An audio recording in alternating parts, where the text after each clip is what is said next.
साहित्य सृजन के पथ पर हमारी यात्रा शीर्षक का आयोजन इंक प्रकाशन के द्वारा यहाँ पर आयोजित किया गया है।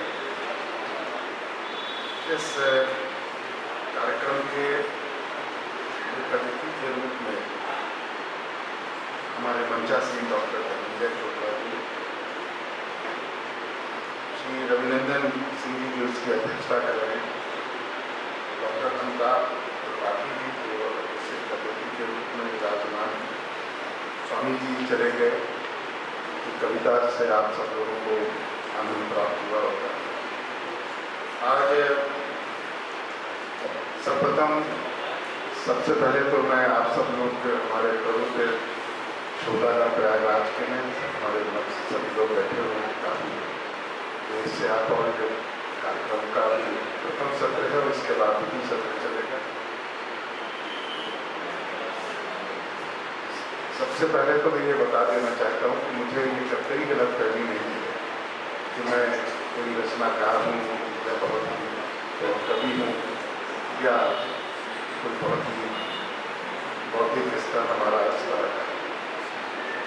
इसलिए मैं असहज भी नहीं रहा कि देर यहाँ पर बैठा रहा, क्योंकि मुझे अपने बारे में, अपने व्यक्तित्व के बारे में बहुत अच्छे तरीके से मैं जानता हूँ। हमारी कुछ बहनों ने बताया कि लोगों के साथ ये बात को कहने में, अपने प्रबुद्धजन जहाँ बैठे हों वहाँ पर कहने में बात को बहुत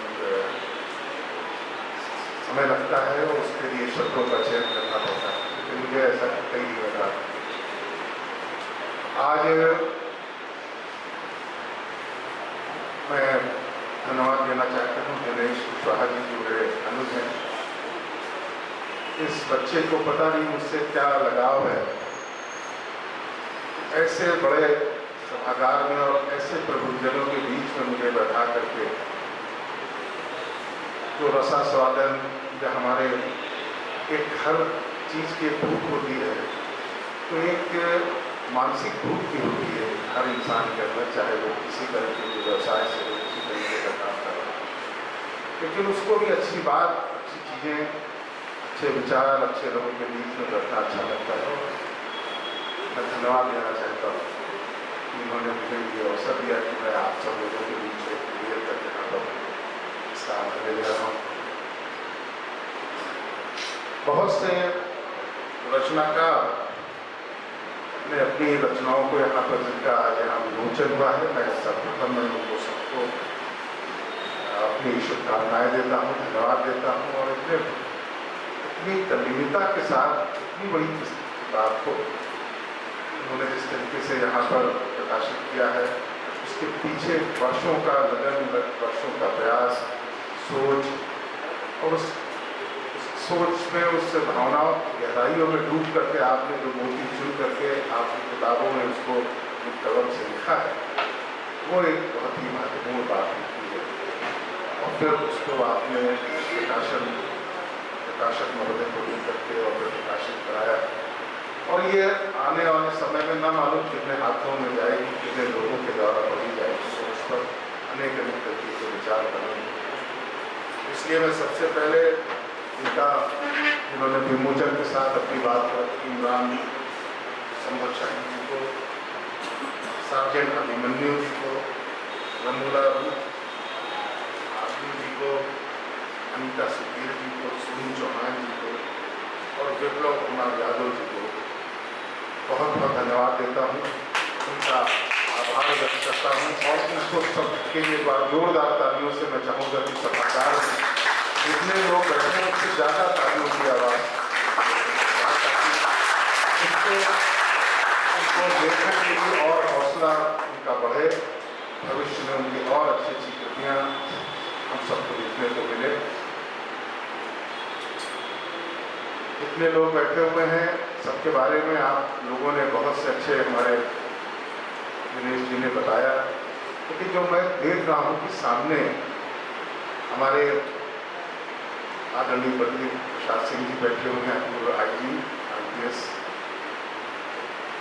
मैंने बहुत कुछ इनके साथ रह करके सीखा है एडमिनिस्ट्रेशन में, और बहुत अब तो जा करके आपको ये भी हमें नहीं मालूम था कि पाँव के सनीचर भी आप लिखते हैं, और उसको भी मैंने पढ़ा, उसको प्रकाशन को, और मैंने इसी तरह से बस मैनेज करके मैं ये वादा मैं जरूर करता हूँ कि जितनी किताबें ले गया हूँ उसको पढ़ूंगा जरूर, क्योंकि इसको सिर्फ शोभा की चीज़ या ड्राइंग रूम की चीज़ या आपके वार्डरोब की चीज़ न बना करके अगर इसकी 2 लाइनें भी पढ़ें तो कुछ अगर आपके अंतर्मन में आ जाता है तो बहुत अच्छी है।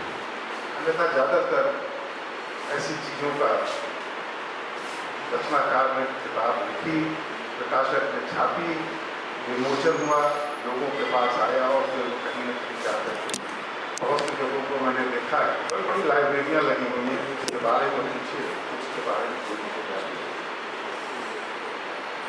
दिनेश जी को मैं इसलिए और एक बात 2 बात और कहना चाहता हूँ, इनको बधाई और ये इस प्रकाशक पूरी संस्था की पूरी टीम को देना चाहता हूँ।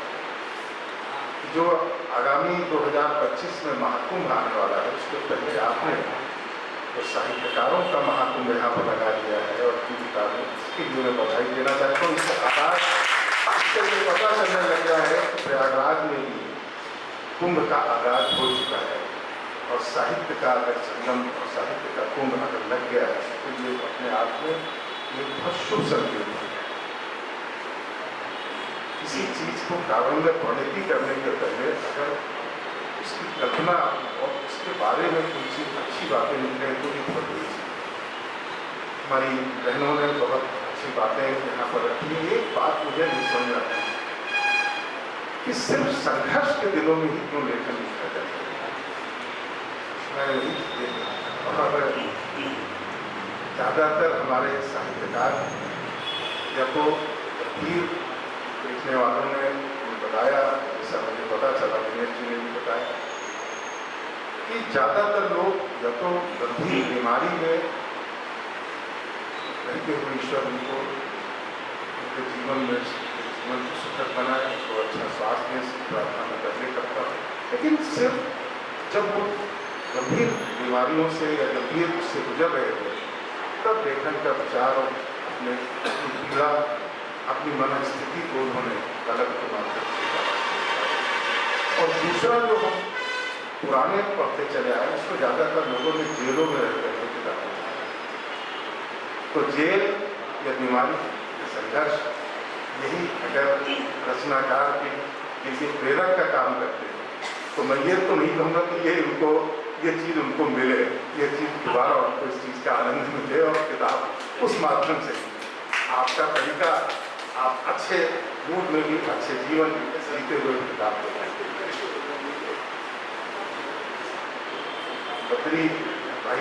बद्री प्रसाद सिंह जो IG से रहते हुए बद्री भाई कैसे हो गए पूरे प्रयाग की, ये बड़ी भाई चीज, इसको मैं कभी अलग से बताऊंगा सर आपसे। कोई ऐसा प्रयागराज बहुत लोग नहीं जानते होंगे, बैठे हैं आपके बीच में, बार बार प्रार्थना कर रहा हूँ कि आगे बैठे। आज से करीब 30-35 साल पहले PM राय साहब SPCD और आप CO, तो उस समय मंच का संचालन सर आप किया था। बड़ी बड़ी पर्वों को सकुशल संपन्न कराने के लिए, बड़ी बड़ी बैठकों को करने के लिए तब IG तो बहुत बड़ी चीज होती थी।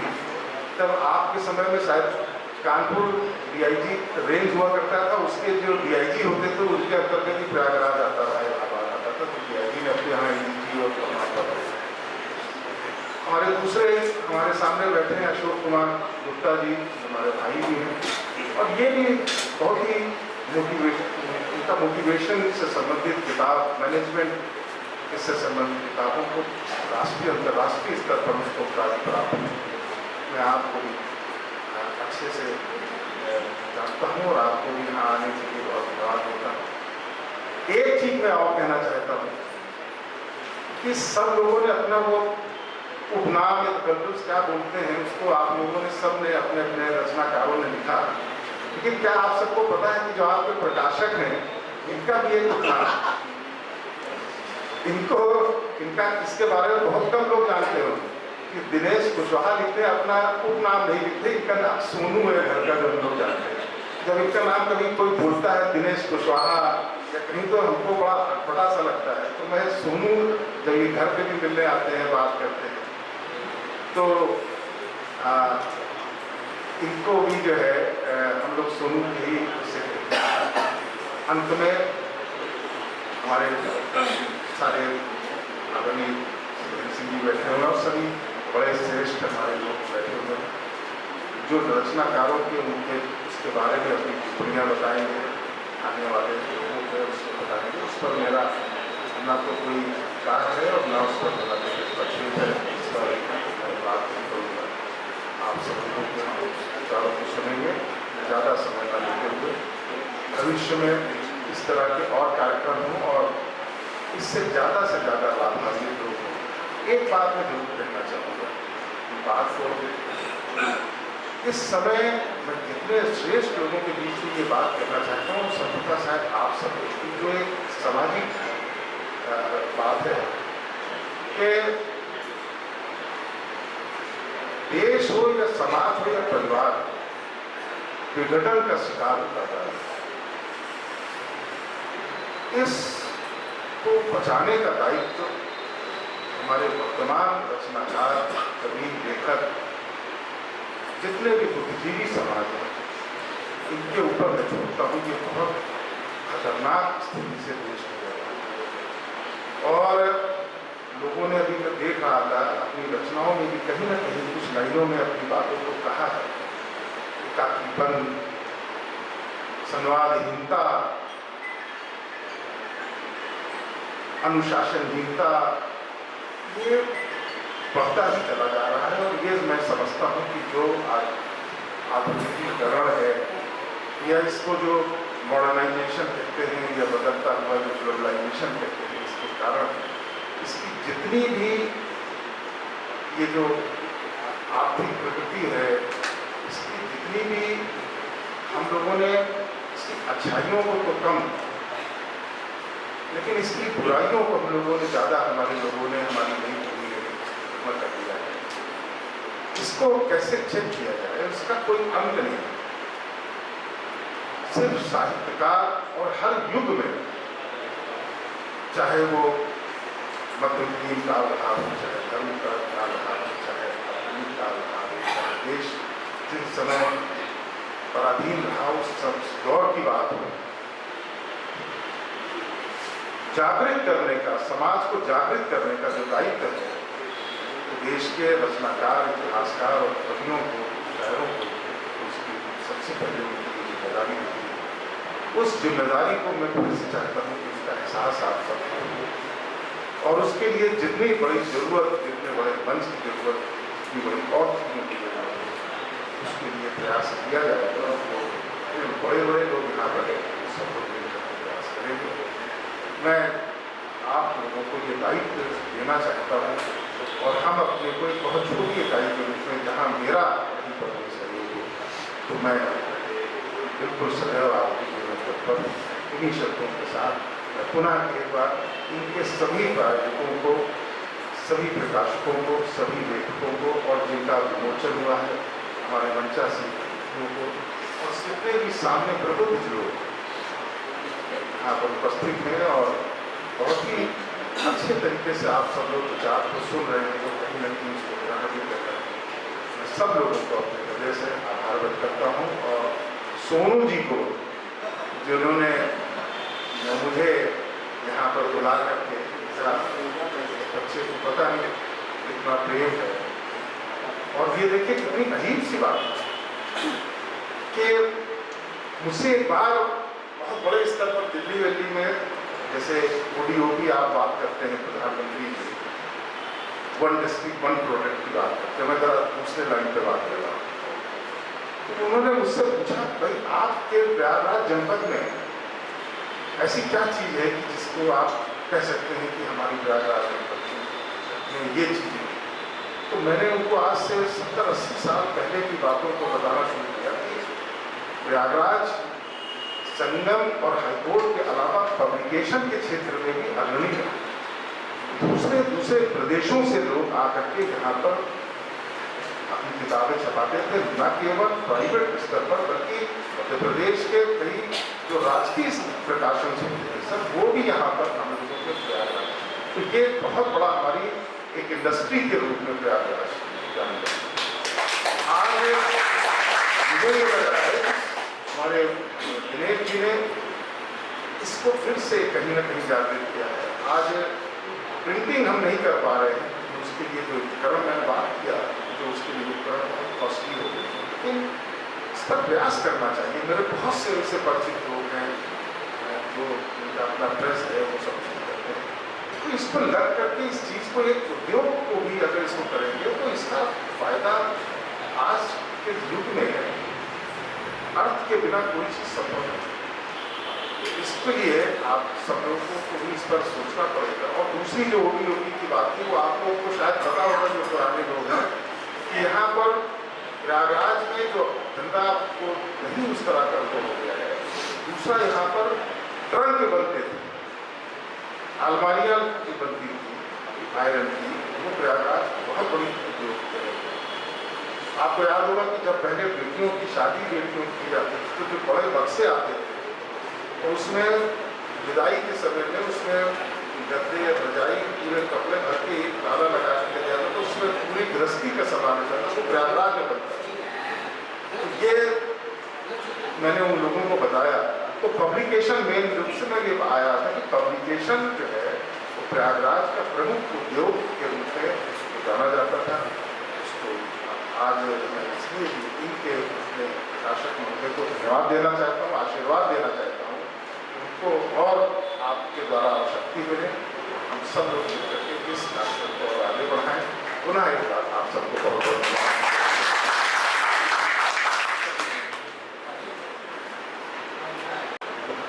मैं इससे ज़्यादा क्या करूँ, और आपने मेरा उतना आपको पता ही चल गया होगा, और पूरा जीवन ही गुजरा है आपके आसपास, और ये इससे अच्छा मौका और हो नहीं सकता था। परिवार, समाज, राष्ट्र के प्रति जो हमारी नैतिक जिम्मेदारियां हैं, जो सोच क्या होनी चाहिए, आपसे हमेशा जानने, समझने और सीखने को मिलता है। पुनः आभार। और इस सभागार में मैं कुछ दर्शक दीर्घा में बैठे हुए उपस्थित यहाँ पर उन लोगों का अभी आपसे परिचय करा देता हूँ। मंच पे आएंगे फिर ये मौका मिलेगा। बद्री प्रसाद सिंह जी, पूर्व आईजी और कौम में सनिश्चर लगातार यात्राएं करते रहते हैं, और केन्या अभी आप केन्या से यात्रा करके आए हैं, उसका संस्मरण भी आप यात्रा कार्यक्रम तैयार कर रहे हैं, इनको भी आप मंच पर सुनेंगे। और आपके साथ 2-3 और भी मित्र हैं। सारे लोग एक साथ निकलते हैं और बड़ा अच्छा लगता है। आप फोटो वगैरह शेयर करते हैं और बहुत सारी जो है अनुभव जानने समझने को मिलता है। अशोक कुमार गुप्ता जी, आपका भी सभागार में स्वागत है। NLP विषय बहुत सारे लोग शायद इसके बारे में ना जानते हो, न्यूरो लिंग्विस्टिक प्रोग्राम इसको बोलते हैं। अमेरिका से इसकी पढ़ाई करके आप आए थे, और NLP को हिंदी में लाने वाले पहले भारतीय अभी, और बिजनेस यूनिवर्सिटी की ओर से आपको जो है जो प्रमाण पत्र मिला, राशि तो एक अलग बात है, वो तो लेकिन जो डिफेंस मिनिस्ट्री की तरफ से जो आपको सम्मान मिला है वो बहुत महत्वपूर्ण है। और इस सभागार में मीरा सिन्हा जी, आपका भी स्वागत है। मंच पर भी अभी कुछ देर में आएंगी, और स्वास्थ्य के कारणों से आप थोड़ा सा, लेकिन हमने बहुत अनुरोध किया था कि आप आइएगा ज़रूर, चाहे 10 मिनट के लिए आइए, लेकिन आइएगा ज़रूर। और ई पब्लिकेशन से आपकी लगभग 15 पुस्तकों का प्रकाशन हो चुका है। एक और हमारे बीच शख्सियत जो हमारे बिल्कुल अगली पंक्ति में बैठे हुए हैं, विवेक रंजन विवेक जी हैं। लगभग 23 साल विदेश में इनका बीता है। भारत सरकार का प्रतिनिधित्व करते हैं। इनके बारे में कुछ और जानकारियां हम आपको मंच पर देंगे। एक जो यहाँ के साहित्य प्रेमी हैं उनको एक ऐसी आपके बारे में जो जानकारी नहीं होगी, बहुत ही सहज तरीके से सिर्फ एक फोन कॉल्स पर ही आप चले हैं और 2 किताबों का प्रकाशन आपका हो चुका है। आप विशेषकर उपन्यास, दूसरा उपन्यास भी, और वो सत्य घटना पर आधारित है, उसके बारे में थोड़ी चर्चा करेंगे। लेकिन जो मैं एक बात आप बताना चाहूँगा इनके व्यक्तित्व के बारे में जो छिपा है, हजारी प्रसाद द्विवेदी जी के नाती हैं।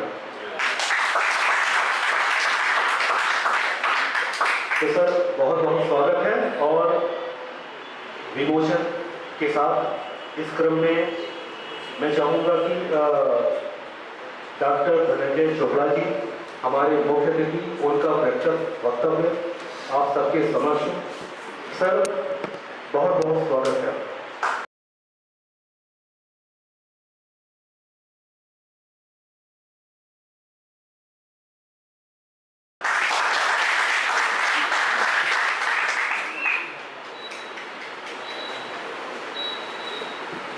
बहुत आभार।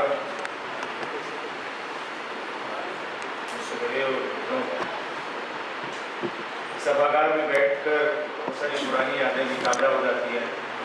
जब सभागार में दही जाते बिछा करता था और मैं जहाँ तक याद कर रहा था बैठे बैठे कि उसमें महादेवी वर्मा, सुमित्रा रंजन पंत, लक्ष्मीकांत वर्मा, जगदीश गुप्त, रामस्वरूप चतुर्वेदी, ऐसे बड़े बड़े लोग यहाँ पर उपस्थित होते थे और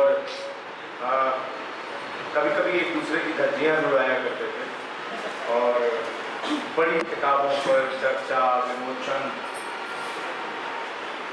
किसी प्रकाशक के द्वारा एक साथ इतने लेखकों की किताबें विमोचन करने का वाक़या शायद ये पहला।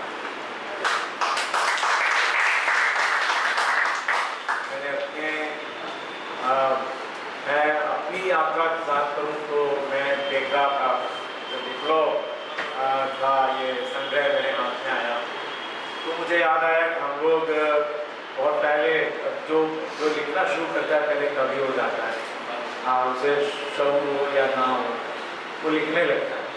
तो हम लोगों ने भी लिखना शुरू कर दिया था 8वीं 9वीं क्लास में, 7वीं क्लास में, और वो इमरजेंसी का दौर था और वो एक जोश था उस समय लिखने का।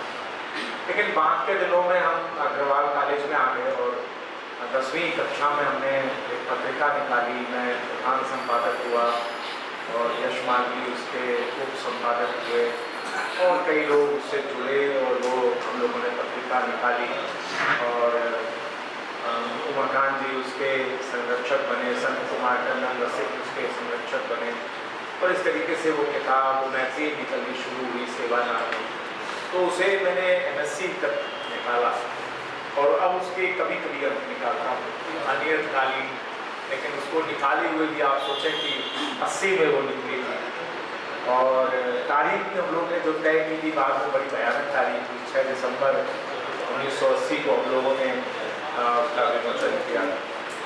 तो मैं समझता हूँ कि अपने छात्र जीवन में लिखना शुरू कर देना ये एक लंबी यात्रा की शुरुआत है। इसलिए इस विमोचन के सबसे कम उम्र के कवि विप्लव को मैं बधाई देता हूँ और उनकी जो दिल बंजारा किताब का शीर्षक प्रकाशक ने रखा या तो मैं ये नहीं कह सकता, लेकिन एक उम्र होती है जब हर किसी का दिल बन जा रहा होता है और वो शीर्षक जो है ना वो मतलब हम लोग जब अखबार में थे तो शीर्षक बनाने का काम मिल जाता था और मैंने जब रविंद्र कालिया जी के संपादन में मैंने काम करना शुरू किया था तो शीर्षक बनाने का मज़ा हम लोग लिया करते थे। मैं अक्सर पढ़ाया भी करता हूँ क्लास में अपने कि एक घटना मैं सुनाता हूँ कि एक शेर था वो सड़क पर मर गया ट्रक से। तो हमारे संपादक ने चैलेंज किया कि उस समय आप सोचिए कि 90s का ज़माना था वो, और संपादक ने चैलेंज किया कि जो इसका अच्छा शीर्षक बनाए तो उसे आज नगद पुरस्कार मिलेगा। सब लोग शीर्षक बनाने में लग गए कि कैसा शीर्षक बनाएं, क्योंकि शीर्षक जो आया था वहां से वो ये आया था कि ट्रक की टक्कर से शेर मरा। माँ हम लोग कालिया जी के जो जर्नलिज्म स्कूल से आगे बढ़े हुए लोग थे, तो बनते बनते शीर्षक बन गया और मैं संपादक के पास पहुंचा। मैंने कहा सर एक शीर्षक बना है आप देखिए। तो उन्होंने देखा और तुरंत अपनी जेब में हाथ डाला और कहा अब कोई एंट्री देखने की जरूरत नहीं है, तुम अब घोषित हो गए, तुम जीत गए। शीर्षक था कि आम आदमी की तरह मर गए वनराज, और वो जो सड़क पर ट्रक से भरा हुआ। तो शीर्षक जो है ना वो बड़ा रोचक होता है और दिल बंजारा जो था। लेकिन ये पूरी इश्क की या प्यार की या मोहब्बत की या संगतियों की और सबकी जो इनकी पंक्तियां हैं, उसमें सबसे मजबूत लाइन जो मुझे लगी वह मैं आपके बीच में पढ़ना चाहता हूँ कि बेशक जरूरी नहीं दिल को मनाना, बेशक जरूरी नहीं दिल को मनाना, जो मेरा होगा कमबख्त रूठेगा नहीं। ये बेहुदिया पीढ़ी है जो बिल्कुल धड़ल्ले से कहती है कि जो मेरा होगा कमबख्त रूठेगा नहीं, लाख शिकायतें करे जमाने वाले यहाँ, जो मजबूत होगा वो टूटेगा नहीं। तो प्यार की दृढ़ता से अगर किया जाए तो गजब है। विप्लव आपको खूब सारी ढेर सारी बधाई। दूसरा जो हमारे बड़े प्रिय युवा कवि इमरान संबलशाही हैं, ये भी अपने समय को दर्ज करने में लगे रहते हैं। मुझे मौका मिला है इनका दूसरा जो काव्य संग्रह उसे पढ़ने और उसकी भूमिका लिखने के लिए, लेकिन बड़े ढंग से अपने समय को दर्ज कर देना ये एक साहित्य का काम होता है। साहित्यकार क्या करता है, आप सब जो रचनाकार हैं वो करते क्या हैं, अपने समय की ध्वनियों को पकड़ लेते हैं। वो ध्वनियाँ सुख की, दुख की, वो ध्वनियाँ विभिन्न आंदोलनों की, वो ध्वनियाँ टकरावों की, आरोपों प्रत्यारोपों की, वो ध्वनियों को पकड़ते हैं और उन ध्वनियों को शब्द देने का काम करते हैं। संबलशाही से बड़ी मजबूती के साथ करते हैं। हालांकि उन्होंने स्वीकारा कि प्रारंभिक दिनों की कविताएं हैं, इसके बाद का जो संग्रह है वो ज़्यादा मैच्योर है, ज़्यादा परिपक्व का संग्रह है, लेकिन फिर भी चढ़े आषाढ़ में करवट, बदले कर उठे हैं सब तर, वोट के खातिर दिए हैं दस्तक हम सभी के घर, पानी बिजली रोजगार आदि उड़ते छठ जुबान से, जीत के भागेंगे दिल्ली सारे, जनता भले ही जाए मर। अब आप बिल्कुल बेबाक होकर अगर लिखते हैं कि माड़ीदार सफेद कुर्ते में बदला भी हुआ है फेल, वोट की खातिर भीड़ जुटाने में सब कर रहे रेलम रेल, बापू अम्बेडकर रोजिया भागे उनकी खाली जुबान से, और नकाबपोश की परछाई में जल बदलों का मेल। अजब अपने आप में ऐलान करती हुई कविताएं, पंक्तियां, ढेर सारी बधाई और शुभकामनाएं। आप इसी तरीके से बेबाक अपने समय को दर्ज करते चले। अपने समय का इतिहास लिखने का काम साहित्यकार करता है, गाए बगाए अगर वो कविताएं लिख रहा है वो काम कर रहा हो। तीसरी जो किताब हुई वो अनीता सुधीर आख्यान की हुई। ये साहित्यकार कह देता है कि हमने अपने संघर्ष के दिनों में लिखा है, ये कह देता है। सारी कविताएं संघर्ष के दिनों में लिखी गई हो ये मैं नहीं मानता। मैं बहुत खुश होता हूँ तो कहानियाँ लिखता हूँ। ये कहने वाले लोग बहुत सारे हैं कि मैं बहुत खुश होता हूँ तो कहानियाँ लिखता हूँ, दुखी होता हूँ तो कोई कविताएं लिखता हूँ। लेकिन मैं क्या करूँ इन पंक्तियों का। हम पत्रकार रहे हैं और हम रोज बरोज दो चार पन्ना भरने का हम लोगों को काम मिलता था। तो हम लोग क्या कहते थे कि जब जीना होता था तो लिखना होता था। जब हम जिंदा हैं इसका सबूत देते हैं हम लेखक लोग। हम संघर्ष या दुख या सुख का इंतजार नहीं करते। क्या जिन्हें खूब तरीके से महिला हैं, लेखिका हैं, तो कैसे अपनी संस्कृति को सजोएं, कैसे पिरोएं, ये जिम्मेदारी भी इनकी होती है। वो लिखती हैं कि मूंगफली गुड़ रेवड़ी धधक रही अंगार, मूंगफली गुड़ रेवड़ी धधक रही अंगार, नृत्य भांगड़ा लोहड़ी करे शीत परवार। ये दोहे में कैसे अपनी संस्कृति को, खिचड़ी पोंगल लोहड़ी मकर संक्रांति नाम, नई फसल तैयार है झूमे खेत तमाम, रंग बिरंगी उड़ रही है पतंग चहुओर, मन पाखी मन उड़ रहा पकड़े जो छोड़। दरअसल ये मैं जो बात पर कह रहा हूँ, अपने समय की ध्वनि को पकड़ना, अपने समय को दर्ज कर देना। लोग हमने दर्ज कर दिया अपनी संस्कृतियों को, तुम इसे दोहरा सकते हो, तुम इसे गा सकते हो। दरअसल अब जब साहित्यकार अपने समय को पढ़ना शुरू करता है तो दरअसल वास्तव में उसे रचना शुरू करता है। वो बचाता है अपने आप को भी और अपने समय और समय के लोगों को, अपनी समय की संस्कृतियों को बचाने का काम करता है। तो पढ़ता है और वो रचने का काम करता है। दरअसल ये एक अद्भुत परंपरा और इसे निभाना चाहिए। जो नए लोग हैं जो लिखना चाहते हैं वो भी इसे कहे कि हम यूं ही नहीं लिखे।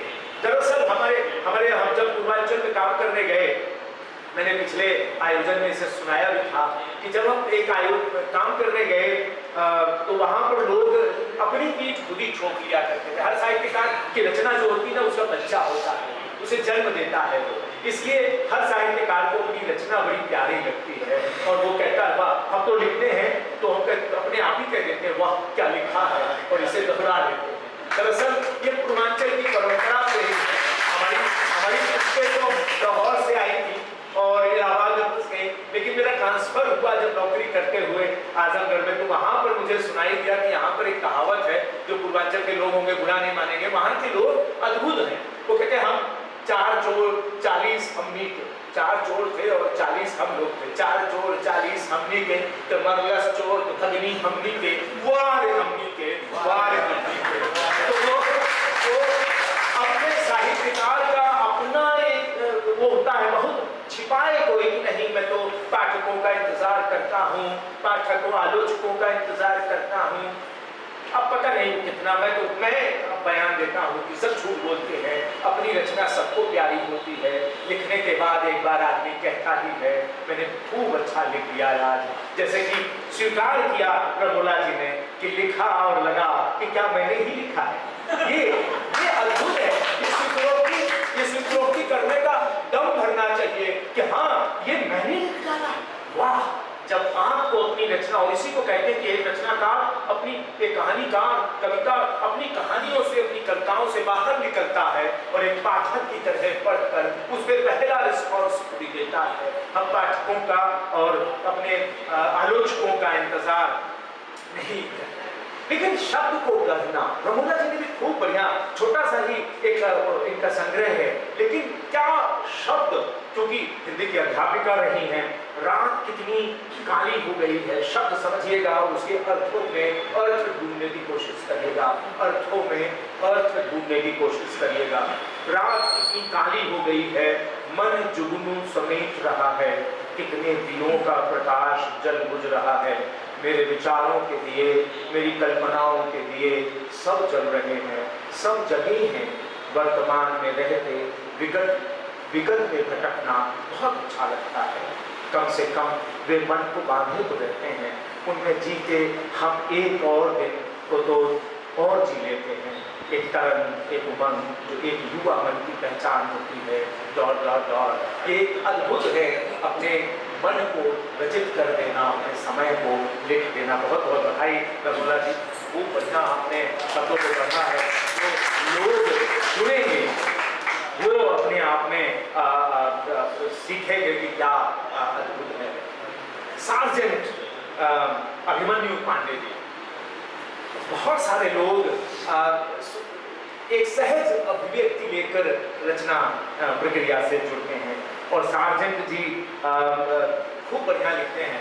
इनका एक लाइन मुझे खा गई और मैंने उसको मोड़ कर रख लिया, जब मैं बोलूंगा तो करूंगा, मेरे प्यारे आगे आगे दाब के चल। क्या बढ़िया प्रयोग है, मेरे प्यारे आगे आगे दाब के चल, छोड़ दे पीछे दुनिया तू आगे को निकल, मेरे प्यारे आगे आगे दाब के चल। कहते हैं ना दाब खाए लो, चाप के कर काम करिए, ये वाला जो भाव है ना वो मजा दे गया। दुनिया कभी नहीं थकती, आगे बढ़ती जाती, कदम कदम रोज ही आगे निकलती जाती, दौड़ दौड़ के चल और इससे आगे निकल, मेरे प्यारे आगे आगे दाब के चल। ये अद्भुत है। ये इसमें सार्जेंट साहब का अनुभव भी है, तभी वो कह पा रहे हैं कि मेरे आगे आगे किताब के चल। दूसरा जो सबसे अच्छा लगा मुझे कि बच्चों के लिए लिखना, और सोनू चौहान जी ने बच्चों के लिए जो कविता लिखी, वो सब में तस्वीरें भी लगाई हैं उस बच्चे के साथ ही होंगी मेरे ख्याल से, जिस बच्चे के लिए, जिस बच्चे की कविताएं इन्होंने लिखी हैं, कुकी बालगी। और अद्भुत है, आप कल्पना कैसे अपने बच्चों को संस्कार दें। दरअसल जो पूरा बाल लेखन है, बच्चों की कविताओं का लेखन है, वहाँ से जो हम ऐसे समय में हैं जब सोशल मीडिया उफान पर है, आर्टिफिशियल इंटेलिजेंस की खूब बातें हो रही हैं, रोबोटिक्स की दुनिया से बच्चों को जोड़ा जा रहा है, ऐसे समय में आप अपनी सांस्कृतिक, ऐतिहासिक, सामाजिक खातिर बच्चों को कैसे पकड़ाएं। और सोनू जी जो सोनू चौहान जी किस तरीके से ये काम कर रही हैं, अद्भुत है। वे उनको बधाई भी पहुंचाइएगा आप। और उन्होंने लिखती हैं कि कुकी ने दादी की गोद में बैठकर पूछा, दादी कैसा होता है चांद? दादी मुस्कुराई, पोते का पोते का मुंह चूमा, बोली मेरे पोते जैसा होता है चांद। और इस पर बहुत सारी चीजें बताती हुई वो ले आती और कहती हैं, भामाशाह और पन्ना धाय की स्वामी भक्ति कर पाए वैसा होता है चांद। राणा प्रताप और शिवाजी की मातृभूमि की धरती को दर्शाए वही होता है चांद। जीजाबाई जैसी माँ पालने के पुत्र को वीर बनाए, उस माँ के दूध की गौरव गाथा है चांद। नन्हे ध्रुव और प्रहलाद भक्ति की ज्योति जलाता है वही होता है चांद। भगत सिंह, राजगुरु, सुखदेव की फांसी के फंदे को दे, जो शहीदों के सामने झुक जाता वो होता है चांद। शेरों के मुख खोलने वाले वीर भरत जैसा जो भारत का इतिहास बनाए वह होता है चांद। दरअसल कैसे आप अपनी रचनाओं में किस तरीके से आप काम कर सकते हैं। एक बात कह के बस अपनी बात को समाप्त करूंगा कि जो किताबें होती हैं ना, वो मजबूती देती हैं। वो आदमी बहुत गरीब होता है जिसके पास कोई किताब नहीं होती है। उसे कोशिश करनी चाहिए हर आदमी को कि 2-4 किताबें सिरहाने जरूर रखा करे। आपने देखा होगा, मैं तो किताबों को शेल्फ में रखता हूँ, तो फिर कुर्सी उसी की तरफ मोड़ देता हूँ। पीठ होती है अक्सर लिखते समय, लेकिन कुर्सी मोड़ देता हूँ। फिर किताबों में से आवाज़ ही आती है, बहुत ही हुए हैं मुझे छुए हुए, काश उठो अपनी कुर्सी से, मुझे उठाओ तो जरूर। देखो ना, पेज नंबर 56 पर तुमने निशान लगा कर रखा है, उसके आगे तुमने नहीं पढ़ा। वो किताबें अच्छी करने का शौक तो मुझे यूँ कहें कि बीएससी पढ़ाई के दिनों में ही लग गया था, जब कई बार फिल्में देखते देखते लगता था कि ये हीरो हीरोइन आपस में टकराते हैं तो किताबें क्यों गिर जाती थी, फिर वो किताबों को मिलकर क्यों उठाते हैं साथ मिलकर। अक्सर मैं कई किताबों को लेकर चला इस आश्रय में,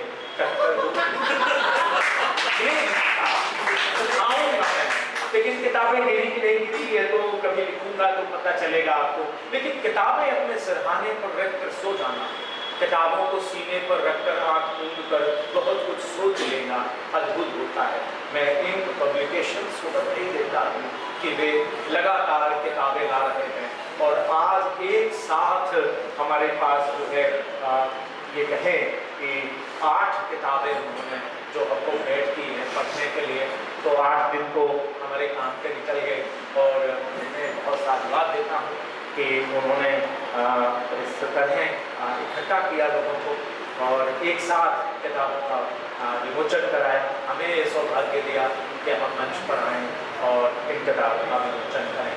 मैं सभी रचनाकारों को हृदय से बधाई देता हूँ कि आप और रचें, खूब रचें, और जब भी कभी विमोचन हो हमें जरूर याद करें। और सारे श्रोताओं को कि जो यहाँ पर इतनी देर से सारी रचना प्रक्रिया को सुन रहे हैं, लोगों के साथ जुड़ रहे हैं, उनको बहुत बधाई। शैलेश जी आज बहुत गंभीर टीका लगा कर आए और मैंने उनसे कहा कि आप साजिशन को नहीं इतना बड़ा टीका लगा कर आए हैं कि मेरा ध्यान सारा टीके पर ही चला जाए। तो मैं इन किताबों पर अच्छी टीका करूँगा, तब आपको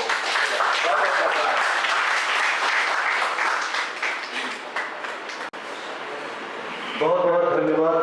और मैं आशा करता हूँ कि आप लोगों को भी बहुत आनंद आया होगा। और शैलेश जी पर टीका हुआ है तो मैं भी बता देता हूँ कि आपके कार्यक्रम से सर आपको सुनने का मौका मिला और उसके बाद मैंने भी चाहा कि ये कार्यक्रम हो रहा है तो ठीक 2 महीने पहले कार्यक्रम हुआ था। तो मैंने जब कार्यक्रम की जो है पूरी रूपरेखा बनाई तो मेरे ध्यान में सर आपका नाम था और मैं बस ये सोच रहा था कि आप समय दे पाएंगे कि नहीं, लेकिन और सर के पास हमें जाना नहीं पड़ा, सिर्फ एक फोन कॉल पर इन्होंने तुरंत हाँ कह दिया। और इसके लिए सर, और हमने कहा कि सर मैं आपके पास आना, तो आपने कोई बिना किसी उसके लाल लपेट के सीधा कहा कि अरे कुछ है। तो बहुत बहुत सर धन्यवाद, आपको सुनने का मौका मिला। और इस क्रम में मैं चाहूँगा कि कार्यक्रम की अध्यक्षता कर रहे हैं रविचंद्र सर को हम लोग सुनना चाहेंगे। सर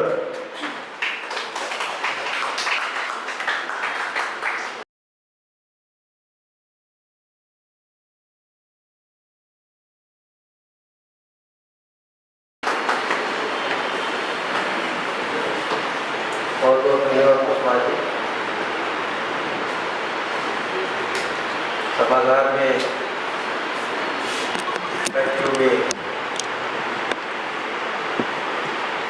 बहुत सारे आत्मीय आदरणीय प्रिय, ये तो कुछ नाम ले लूँ लेकिन संख्या इतनी ज़्यादा है। ममता जी, शैलेश जी, मीरा सिन्हा जी और विवेक जी, धनंजय जी, आदरणीय हम सबके बड़े भाई पत्नी प्रसाद जी, प्रतिमा जी और जिन पुस्तकों को आज विमोचन हुआ उनके रचनाकार सबसे पहले इमरान संबल शाही, अनुज आदमी,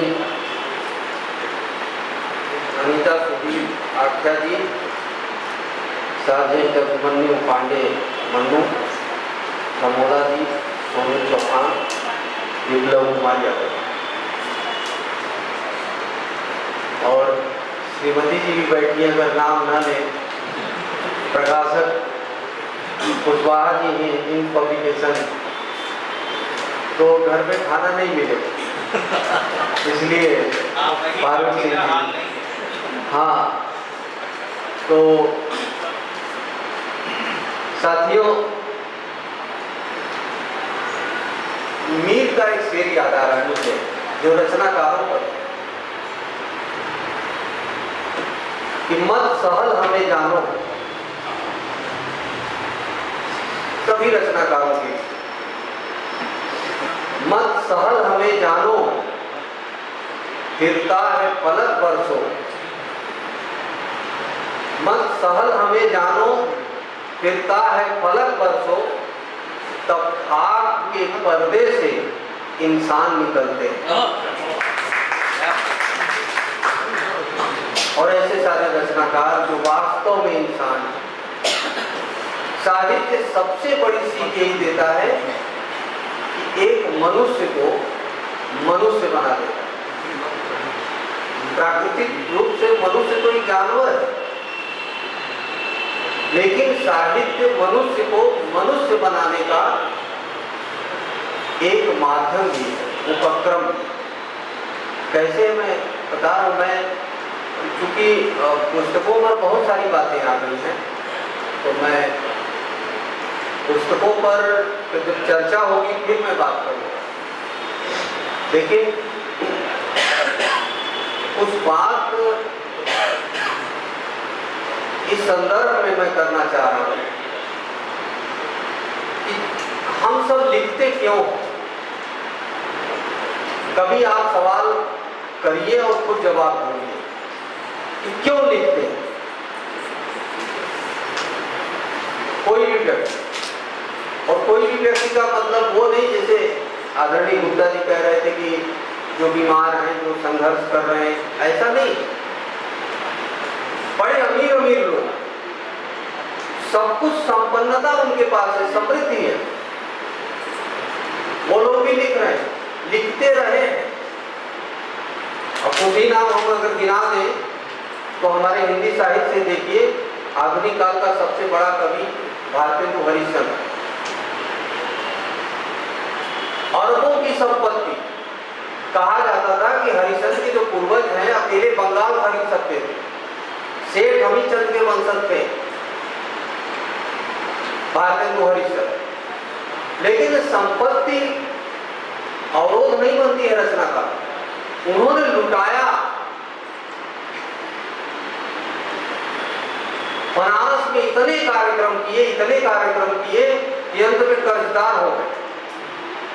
उसके बावजूद भी उनकी जो अस्थायी संपत्ति, आज भी आप जाएंगे तो नागरी अकादमी से लेकर और हरिश्चंद्र कॉलेज तक की पूरी संपत्ति भारतेंदु की संपत्ति।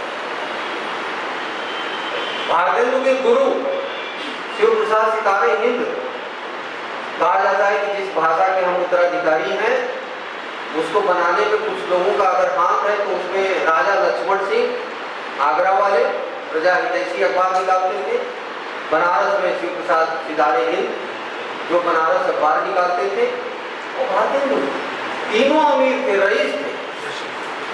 जयशंकर प्रसाद भी थे उनके, और बाद में तो उनकी तकलीफें बढ़ गई थी, कर्जदार हो गया था परिवार, लेकिन वो भी जो है सुन्नी साहू का परिवार था और बहुत अमीर परिवार था। अरे दूर मत जाइए, बच्चन जी और धर्मवीर भारती न रोगी थे न कहीं पीड़ित। बात ये नहीं है कि आप रोगी हैं, पीड़ित हैं और क्या। कहा जाता है साहित्य के लिए कि कोई बात लग जानी चाहिए, कोई बात चुभ जानी चाहिए। शांभवी जी देखिए, बहुत अच्छी कहानीकार, कोई बात आर पार हो जानी चाहिए, आप मजबूर हो जाएंगे लिखने के लिए।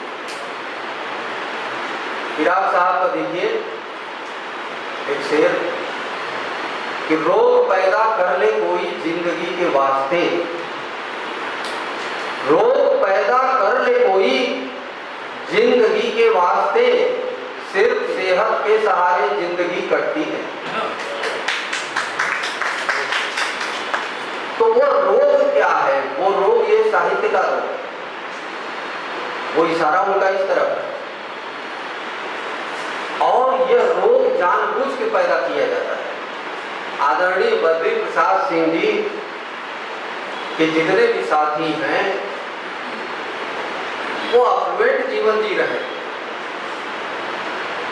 लेकिन शब्दों का पारखी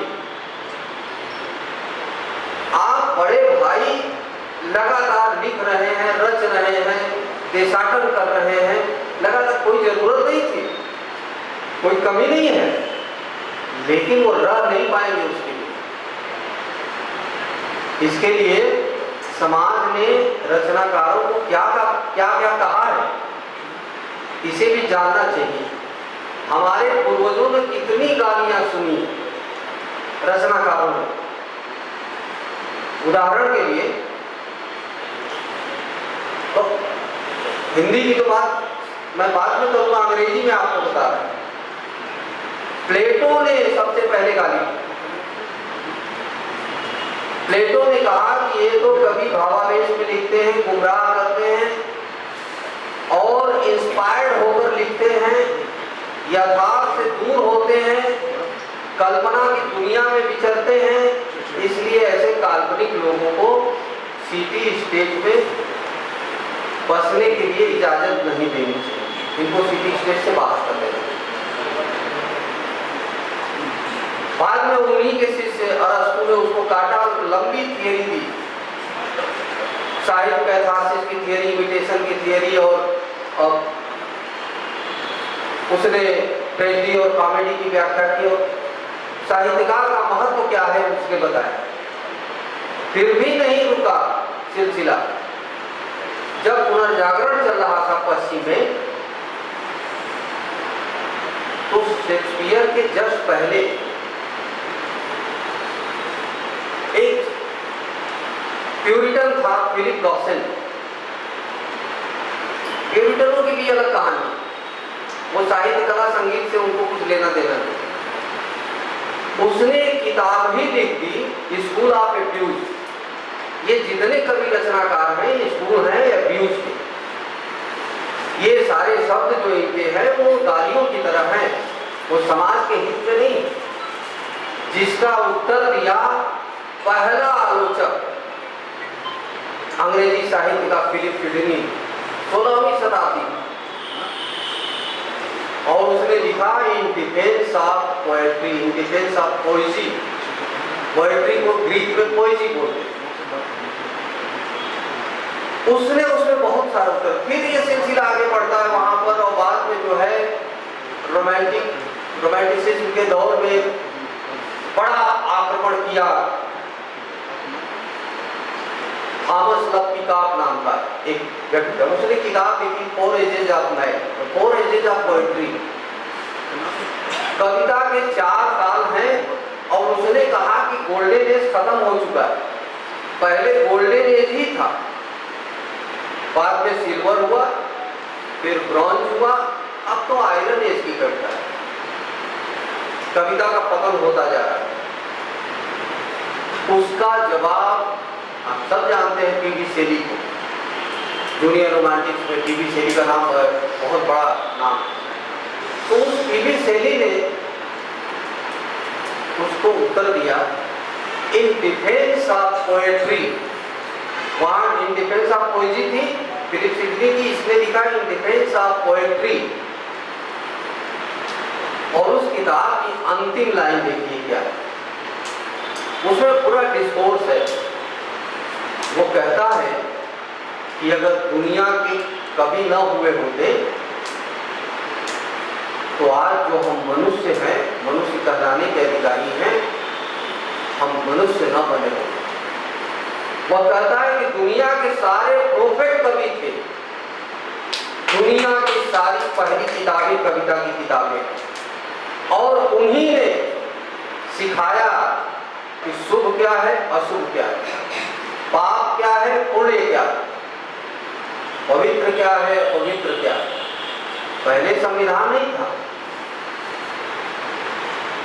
रामायण, महाभारत, कुरान, बाइबल, ये कविता की किताबें, और इन किताबों से मनुष्य को मनुष्य कैसे बनना चाहिए ये परोसा गया। तो उसने लिखा अंतिम लाइन कि दुनिया में बहुत सारे पार्लियामेंट हैं, हर देश की अपनी पार्लियामेंट है जहां नीतियों का निर्माण होता है, लेकिन all the writers and poets are unacknowledged legislators of the world। अघोषित सांसद हैं सारे कवि रचनाकार,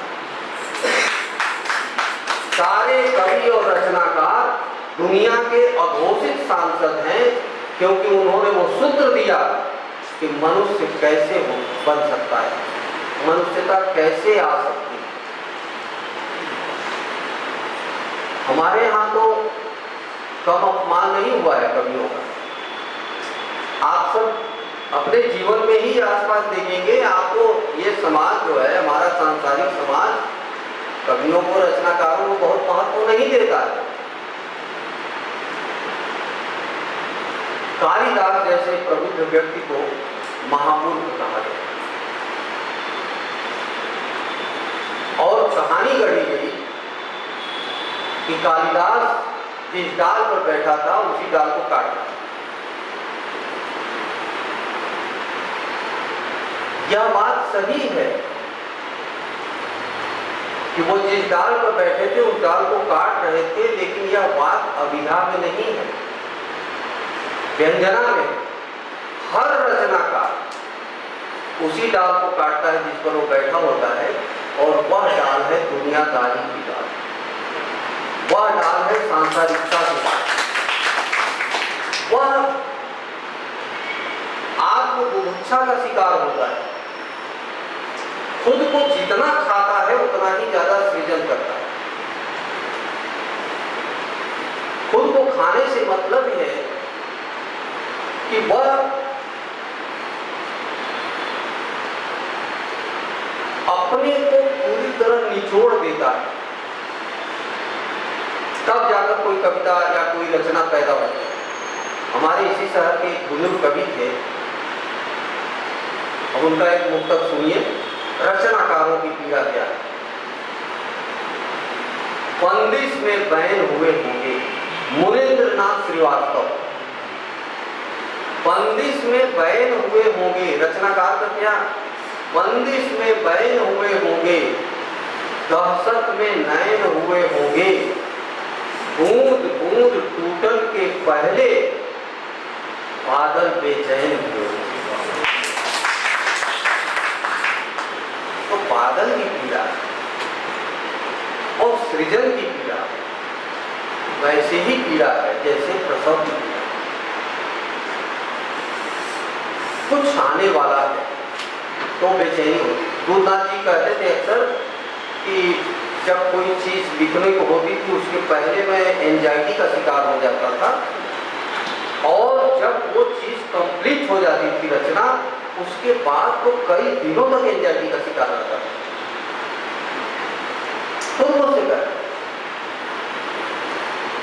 बताते थे कि भागकर वो स्टेशन पर चले जाते थे और स्टेशन पर बैठकर देखते थे यात्रियों को। तो बाजी ने शीर्षक ही रखा है हमारी यात्रा। यात्रियों को देखते थे कि लोग कहाँ जा रहे हैं। तो ये सिलसिला कालिदास के आवाज तुलसीदास को देखिए, क्या किंवदंती है कि 100 पर बैठकर पार कर गए, सांप को पकड़कर चढ़ गए। ये बातें बहुत बेमानी, ये इसका अर्थ रचनाकार ही समझ सकता है। 100 पर बैठकर पार होने का मतलब है कि तमाम संसार में रहते हुए भी 100 बनकर जीना, उदासीन होकर जीना। हर रचनाकार जब तक उदासीन नहीं होगा वो सृजन नहीं कर सकता। मनुदास ने तो कहा है, सहे सहे कुशब्द वादहु त्यागे, घर में रहे उदासी, सबका ही दुख आपन जाने ताहि मिले अविनाशी। वो जो वितरागिता है, वो जो उदासीनता है, वो 100 उसी का प्रतीक। तुलसीदास को कम प्रताड़ित नहीं किया गया। लोगों ने उनकी रचनाएं फेंक दी, पांडुलिपियां फेंक दी पानी में। बनारस में क्या क्या सहना पड़ा उनको। तब जाकर तुलसी कहते हैं कि भूत कहो, अवधूत कहो, रजपूत कहो, चूल्हा कहो, कहूं काहू की बेटी से बेटा न ब्याह, काहू की जात बिगाड़न न सो। तुलसी सरनाम गुलाम है राम को, जाको रुचो सो भको सबको। और मांग के खैबो मसीद में सोई को, लेने को एक न देने को। इसका मतलब क्या हुआ? मतलब ये अब समझाना पड़ेगा तो फिर क्या होता है? खड़ी बोली में हम लोग समझ नहीं आता ना। मतलब ये है कि चाहे जो मन करे वो आप कहिए, मुझे कोई फर्क नहीं पड़ता। मैं तो एक ही ऊपर वाले का गुलाम हूँ, और जिसकी जो इच्छा है वो कहे। और वह एक ही का गुलाम, वह ऊपर वाला भी हो सकता है और साहित्य भी हो सकता है। हम तो बस उसी को पकड़ेंगे, एक ही जड़ है मेरी, उसी को पकड़ेंगे। और जब विवेक जी को जानते होंगे कि कितना सहना पड़ा था हजारी के साथ विवेक, क्या क्या नहीं सहना। और तो शिव प्रसाद सिंह ने तो उस पर एक किताब ही लिखी, शांति निकेतन से शिवालिक का। कितना जिगजय का वो, उनकी भी एक यात्रा थी और बहुत पीड़ा वाली यात्रा। बीएचयू से निकाल दिया, अपमानित करके निकाल दिया, एक बड़े रचनाकार को अपमानित करके निकाला। तो जो रचनाकार है, ये कहानी हमारे शेक्सपियर के साथ यही हुआ। 12 साल तक वो संसार से बच के छुपा रहा, उसके ऊपर आरोप लगा दिया डियर कोचिंग का। 1580 से लेकर 1580 से 1592 तक छुपा रहा। उसके बाद जब वो प्रकट हुआ, शैलेश जी तो जानते हो कि जब प्रकट हुआ तो एक एक्टर बन के प्रकट हुआ और एक्टिंग के क्षेत्र में अपना बड़ा नाम कमाया और नाटक में। तो रचनाकार बहुत सारा जहर पीता। सांप को पकड़ के कुर्सीदार चलना, सांप जहर का प्रतीक। संसार का बहुत सारा, आप जो लिखते हैं बहुत सारा जहर पीकर लिखते हैं। इसीलिए प्यार साहब का एक शेर देखिए, इसीलिए ऐसा होता है कि हजारों खिज्र पैदा कर चुकी है नस्ल आदम। खिज्र माने पैगंबर, छोटे। हजारों खिज्र पैदा कर चुकी है नस्ल आदम की, ये सब तस्लीम, लेकिन आदमी अब भी भटकता है। सब तस्लीम हमेशा भटकेगा और रचनाकार भी भटकेगा। रचनाकारों के लिए भी एक बड़े अच्छे शायर ने कहा कि उम्र भर लिखते रहे फिर भी बरस सादा रहा। लिख रहे हैं, लगातार लिख रहे हैं, उम्र भर लिखते रहे फिर भी बरस सादा रहा। जाने क्या वो लफ्ज थे जो तहरीर में आए ही पकड़ में ही नहीं आए। तो यह खोजने, ये एक यात्रा है, एक तलाश है, ये रचना की यात्रा है, ये मनुष्यता की भी यात्रा है। तो मनुष्य को मनुष्य बनाने के लिए सबसे बड़ी संजीवनी अगर कोई है तो वह साहित्य ही। तो मैं इन्हीं बातों के साथ हमारे जितने रचनाकार जिनके पुस्तकों का आज विमोचन हुआ, उनको परवीन साकिब की 2 लाइनें याद आ रही हैं। उन्हीं लाइनों से पुनः मैं बधाई दूंगा कि रचनाकार क्या होता है। रचनाकार तो शरीर छोड़कर चला जाए, शरीर तो चला जाएगा, क्योंकि ये तो एक मूर्त चीज है, आज है कल नहीं रहे। कहा भी गया है कंस्ट्रक्शन की उम्र, कहा जाता है एडमिनिस्ट्रेशन ज्यादा से ज्यादा 30 साल 40 साल, कंस्ट्रक्शन 100 साल या 200 साल, लेकिन क्रिएशन की कोई सीमा नहीं है, कोई उम्र नहीं है। परवीन साकिब का एक 2 पंक्तियों का शेर है कि वो तो खुशबू है हवाओं में बिखर जाएगा, वो तो खुशबू है हवाओं में बिखर जाएगा, मसला फूल का है, फूल किधर जाएगा। बहुत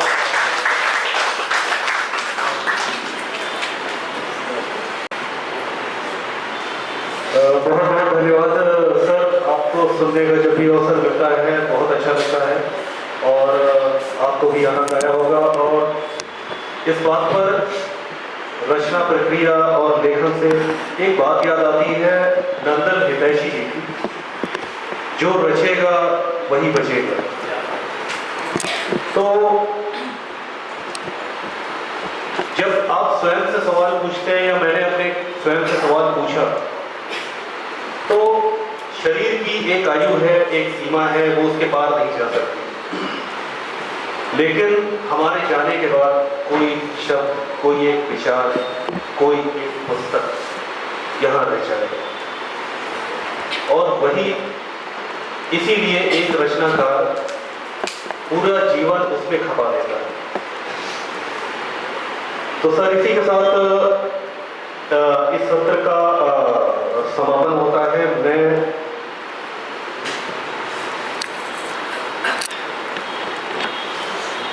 इस कार्यक्रम के द्वितीय सत्र में जो हम बात करने वाले हैं साहित्य सृजन के पथ पर जो हमारी यात्रा है और हमारा जो व्यक्तिगत अनुभव है लेखन से जुड़ा हुआ, कि हम रचना प्रक्रिया के बारे में हम क्या समझते हैं और हम जो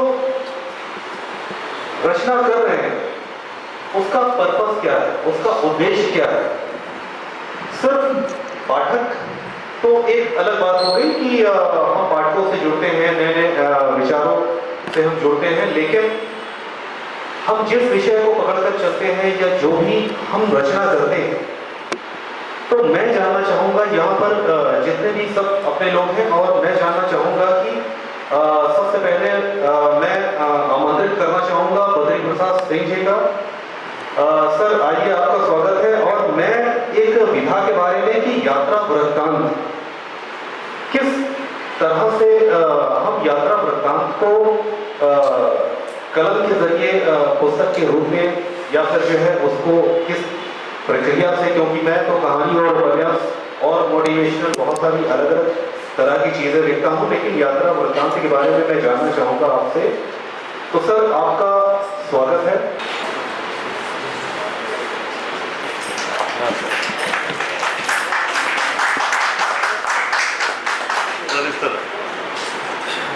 सर प्लीज। अरे ठीक है सर।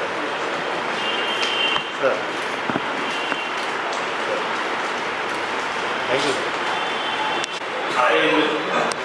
और एक निवेदन और करूँगा कि जब समय का ध्यान 5 बजे 11 बजे का समय था और 12:15 बजे लगभग सबकी अपनी मजबूरियाँ हमें नहीं करना, विभाग के कुछ फंक्शन में आएगा और लोग वो जैसा बेवकूफ समय से आ गया था तो सुहास साहब के मना करने के बाद ही आ गया। मैं देखा 3 आदमी आए, फिर पंडित जी हो गया 14 में फौजी पुलिस वाले ऐसे नहीं तो मैं आप सबको प्रणाम करता हूँ और इजाजत मुझे गाँव जाना है।